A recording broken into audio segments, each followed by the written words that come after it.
Au cœur du désert d'Arabie, une construction monumentale prend forme, une structure si colossale qu'elle sera visible depuis l'espace. The Line, la ville linéaire de 170 km de long, promet de révolutionner notre façon de vivre, mais les images satellites racontent une toute autre histoire. Là où il n'y avait autrefois que du sable et des roches, d'immenses coupures dans le sol apparaissent désormais, avec des milliers de machines en mouvement et même de nouveaux camps d'installation.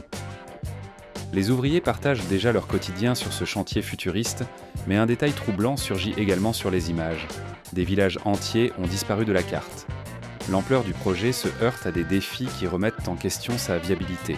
Contrats annulés, coûts hors de contrôle et délais non respectés, les premiers habitants auraient dû emménager en 2024.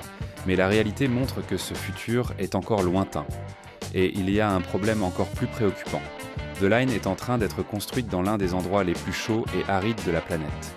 Dans cette vidéo, nous allons voir où en est réellement ce chantier. Mettez un j'aime, abonnez-vous et passons à la vidéo. The Line n'est pas seulement une ville futuriste, c'est l'élément central du plan Vision 2030 qui vise à diversifier l'économie de l'Arabie Saoudite et à réduire sa dépendance au pétrole. La promesse est ambitieuse, créer un modèle urbain compact et durable, éliminant des problèmes comme l'expansion anarchique, les embouteillages et la pollution. Pour y parvenir, le projet mise sur des technologies de pointe et l'intelligence artificielle, permettant de contrôler toutes les opérations de la ville en temps réel. Des trains à grande vitesse devraient en parcourir les 170 km de la ville en seulement 20 minutes, supprimant ainsi le besoin de voitures et réduisant considérablement le temps de déplacement. L'infrastructure suit également cette logique d'efficacité. Une énergie 100% renouvelable, un recyclage maximal de l'eau et une structure autosuffisante, garantissant aux habitants tout ce dont ils ont besoin au sein même de l'espace urbain.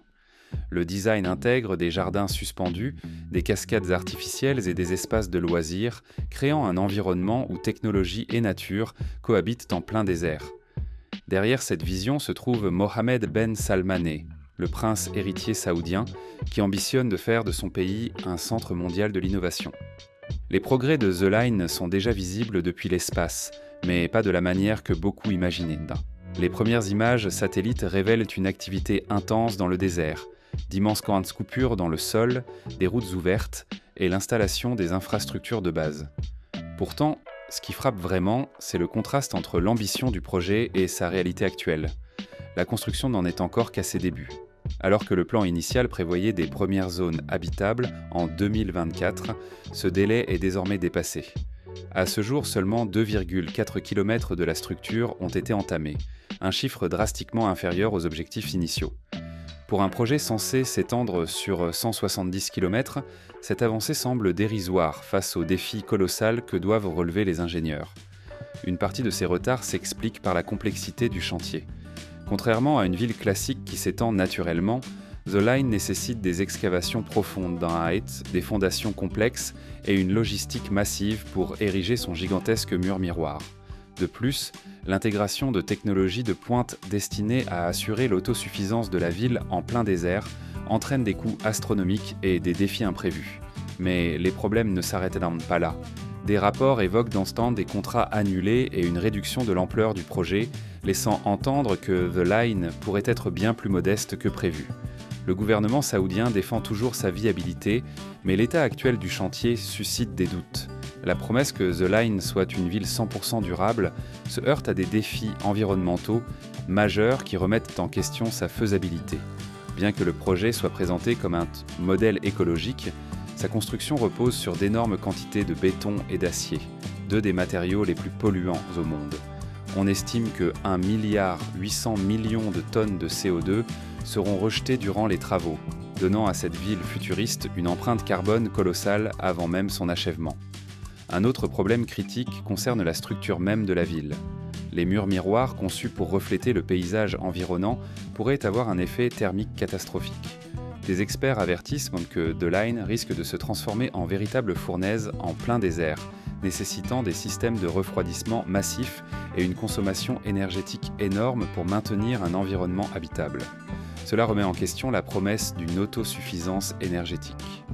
Derrière la grandeur de The Line, un drame humain se joue. 20 000 personnes de la tribu Waitat ont été expulsées sans consentement ni compensation équitable. Ceux qui ont résisté ont fait face à une répression brutale, avec des manifestations écrasées et des arrestations pour simple opposition. Le cas le plus marquant est celui de l'activiste Abdul Rahim al-Huwaiti, assassiné en 2020 après avoir dénoncé l'oppression du gouvernement. 3 autres membres de la tribu ont été condamnés à mort et plusieurs ont reçu de lourdes peines de prison. Le gouvernement justifie ces actions comme faisant partie d'un plan national, mais ces événements ternissent l'image du projet et soulèvent quant de graves accusations de violation des droits humains. Malgré toute sa grandeur, The Line fait face à de sérieuses difficultés financières et des retards qui remettent en question sa viabilité à long terme. Le projet a été annoncé avec un budget initial de 500 milliards de dollars, un montant déjà impressionnant.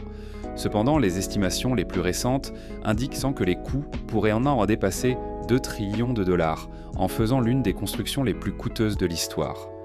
L'un des principaux obstacles à la poursuite des travaux est le manque d'investissements étrangers.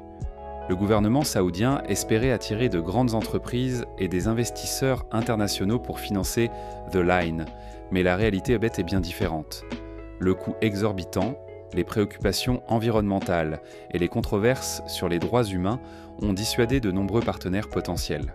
Cela signifie que la majorité des fonds provient du gouvernement saoudien lui-même, ce qui pose problème compte tenu de la situation économique actuelle du pays.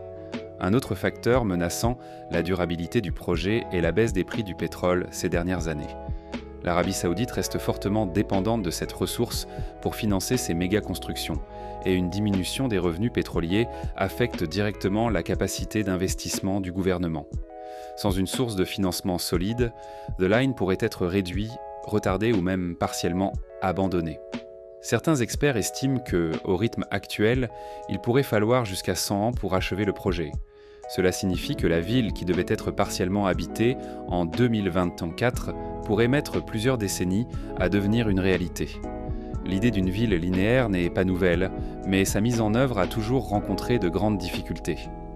The Line est peut-être le projet le plus ambitieux jamais conçu dans ce format, mais l'histoire a montré que des concepts similaires ont rarement fonctionné dans la pratique. Au XIXe siècle, l'urbaniste Arturo Soria proposa une ville linéaire de 55 km à Madrid, avec une structure urbaine organisée et un transport efficace. Pourtant, seuls 5 km furent construits, et le projet n'a jamais atteint l'ampleur prévue. Dans les années 60, 2 architectes imaginèrent un corridor urbain de 32 km reliant New Brunswick et Trenton aux États-Unis. L'idée était de connecter plusieurs petites villes en une seule structure continue, mais le projet ne vit jamais le jour à cause de contraintes financières et logistiques. Un autre exemple célèbre est le Corviale, un immeuble résidentiel d'1 kilomètre de long construit à Rome dans les années 80 pour lutter contre la crise du logement. Mais au lieu de devenir un modèle d'habitation efficace, le Corviale fut un échec urbain, marqué par des problèmes sociaux et une intégration difficile dans la ville. Les critiques estiment que The Line pourrait rencontrer les mêmes défis. Si l'idée d'une ville étroite et ultra-technologique semble futuriste, des experts avertissent que la vie dans un tel environnement pourrait être isolante et artificielle. Au-delà des défis techniques et financiers, The Line représente également une menace écologique majeure pour la région. L'Arabie saoudite se situe sur l'une des principales routes migratoires d'oiseaux au monde, avec environ 2 milliards d'oiseaux traversant le pays chaque année. Construire un mur miroir de 170 km en plein désert pourrait provoquer des collisions massives, car de nombreuses espèces ne perçoivent pas les surfaces réfléchissantes en plein vol. De plus, des villages de pêcheurs auraient été rayés de la carte pour laisser place au projet. L'impact sur la vie marine et les écosystèmes côtiers n'a pas encore été pleinement étudié, mais les spécialistes alertent sur des conséquences potentiellement catastrophiques pour les espèces locales et les communautés vivant de la pêche. L'immense empreinte environnementale du projet contredit sa promesse d'être une ville 100% durable. La consommation massive de béton et d'acier, la nécessité de systèmes de refroidissement intensifs et le dessalement à grande échelle de l'eau de mer pourraient avoir des conséquences irréversibles sur l'environnement, menaçant à la fois la faune et l'équilibre écologique de la région. Malgré les critiques et les défis, Mohammed Ben Salman reste déterminé à achever The Line.